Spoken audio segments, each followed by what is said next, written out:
Hello everyone, welcome back to our channel Swasthya wonders. నా intermediate ఫాస్టింగ్లో ఇది day 11.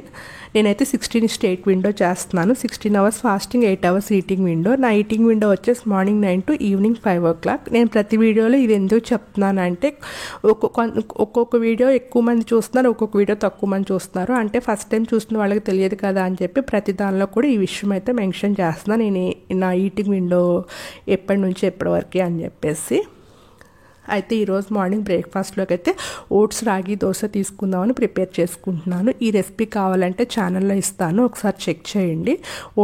Instant oats రాగి దోశ అని కొడితే ఇడ్లీ అని కొట్టినా వస్తుంది ఈ రెసిపీ అయితే నన్ను కొంతమంది కొన్ని డౌట్స్ అడుగుతున్నారు. మీ బ్రేక్ఫాస్ట్, లంచ్, డిన్నర్ టైమింగ్స్ చెప్పండి అని చెప్పేసి అడుగుతూ ఉన్నారు. వాటన్నిటికీ నేను ఆల్రెడీ వీడియో చేద్దాం అనుకున్నాను, ఒక వీడియో. బట్ ఏమైందంటే నాకు 2 days నుంచి హెల్త్ బాగాలేదు. నేను ఆల్రెడీ లాస్ట్ వీడియోలో కూడా చెప్పాను 2 days నుంచి. నా డే 9 డే 10లో కూడా చెప్పాను ఇదే ఇష్యూ. నాకు కొంచెం కోల్డ్, కఫ్ ఉంది, లైట్ ఫీవరిష్గా ఉందని.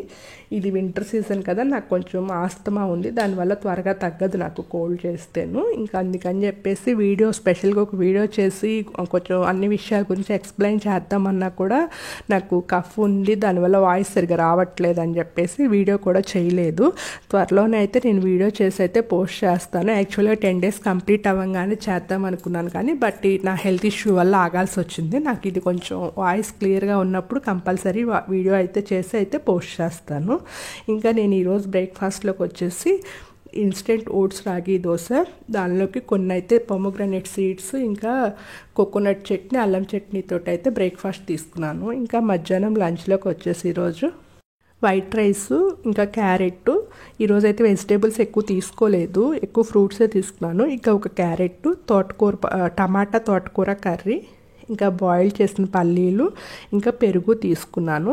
అయితే రాంగా డైలీ రోజుకి రైస్ క్వాంటిటీ అనేది నిదానంగా తగ్గిస్తున్నాను. ఫస్ట్ నుంచి రైస్ క్వాంటిటీ ఫస్ట్లో నేను రెగ్యులర్గా ఎలా తీసుకుంటానో అలాగే తీసుకున్నాను. ఒకసారి తగ్గిస్తే మళ్ళీ ఆకలికి, అంటే అలవాటు అయిపోయిన బాడీకి ఒకసారి తగ్గిస్తే ఉండలేం కదా, అందుకని నిదానంగా స్లోగా కొంచెంగా తగ్గించుకుంటూ వస్తున్నాను. మా డాక్టర్ కూడా నాకు అదే సజెస్ట్ చేశారు. ఇంకా 3 o'clock టైంలో అయితే ఈరోజు కస్టర్డ్ యాపిల్ తీసుకున్నాను. ఇంకా ఈవినింగ్ 5 o'clockకి నా డిన్నర్ టైము. దానిలోకైతే ఈరోజు ఓవర్ నైట్ ఓట్స్లో బనానా, ఇంకా కొన్ని నట్స్, సీడ్స్ యాడ్ చేసి తీసుకున్నాను. ఈరోజైతే నేను తీసుకున్న ఫుడ్ అయితే ఇది. Thank you for all. Please like, share and subscribe to my channel.